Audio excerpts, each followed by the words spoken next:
పాక్లో ఉగ్రవాదులే లక్ష్యంగా భారత్ జరిపిన ఆపరేషన్ సింధూర్ను వక్రబుద్ధి కలిగిన దాయాది దేశం వంకరగానే చూసింది. అందుకే కయ్యానికి కాలు దువ్వింది. భారత్పై డ్రోన్లు, మిసైల్స్తో దాడులకు తెగబడింది.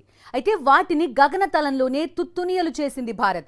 గగనతల రక్షణ వ్యవస్థ S-400 సుదర్శన చక్రతో పాక్ ప్రయోగించిన డ్రోన్లు, క్షిపణులను సమర్థవంతంగా అడ్డుకుంది.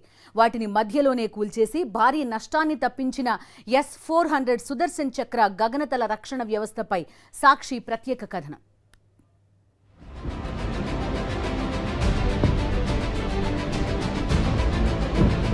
భారత్పై దాడికెత్తించిన పాకిస్తాన్కు భారత్ గట్టిగా బుద్ధి చెప్పింది.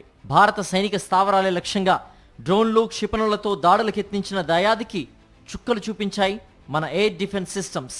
S-400 సుదర్శన్ చక్ర గగనతల రక్షణ వ్యవస్థను ఉపయోగించి పాక్ మిసైళ్లను గాల్లోనే పేల్చేశాయి భారత బలగాలు.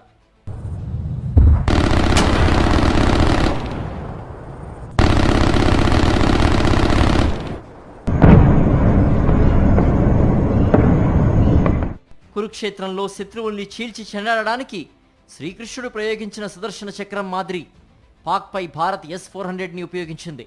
దీని నుంచి దూసుకొచ్చిన యాంటీ మిసైల్స్ పాకిస్తాన్ ప్రయోగించిన డ్రోన్లు, క్షిపణుల్ని గగనతలంలోనే పేల్చేశాయి. దాయాది దేశం నుంచి భారత భూభాగంపైకి ఆకాశ మార్గంలో వస్తున్న మిసైల్స్పై విరుచుకుపడి వాటిని నిర్వీర్యం చేశాయి.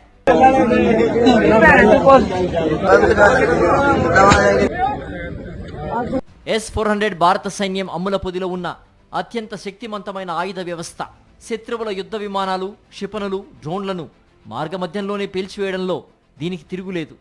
రష్యాకు చెందిన NPO అల్మా సంస్థ అభివృద్ధి చేసింది. గతంలో ఉన్న S-300ను ఆధునీకరించి దీన్ని రూపొందించింది. ప్రస్తుతం మరింత మెరుగైన S-500 గగనతల రక్షణ వ్యవస్థను అభివృద్ధి చేస్తోంది.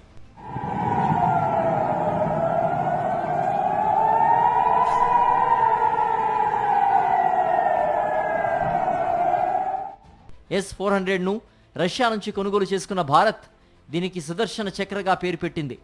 ఇప్పుడిదే భారత్లో భారీ విధ్వంసానికి పాక్ చేసిన ప్రయత్నాల్ని వమ్ము చేసింది. వాటిని గగనతలంలోనే కూల్చివేసింది. S-400 సామర్థ్యం విషయానికొస్తే ఇది ప్రత్యర్థి జామింగ్ విధానాల్ని తట్టుకోగలదు. అలాగే యుద్ధ విమానాలు, డ్రోన్లు, క్రూజ్, బ్యాలిస్టిక్ క్షిపణుల్ని అత్యంత ఖచ్చితత్వంతో నేలకూల్చగలదు.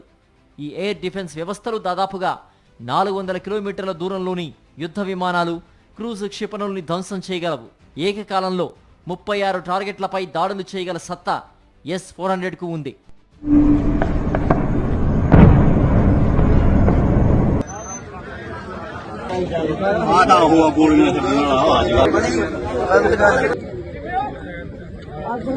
మొత్తం 5 క్షిపణి వ్యవస్థల కొనుగోలుకు భారత్ 2018లో రష్యాతో $543 కోట్ల ఒప్పందాన్ని కుదుర్చుకుంది. ఇందులో 3 వ్యవస్థలు ఇప్పటికే భారత్ చేరాయి. మిగతావి వచ్చే ఏడాది ఆగస్టులో అందే అవకాశం ఉంది. పాకిస్తాన్ నుంచి ఎదురయ్యే ముప్పుల కోసం పంజాబ్లో, రాజస్థాన్లలో ఒక్కొక్కటి చొప్పున S-400 వ్యవస్థల్ని భారత్ ముందే మోహరించింది.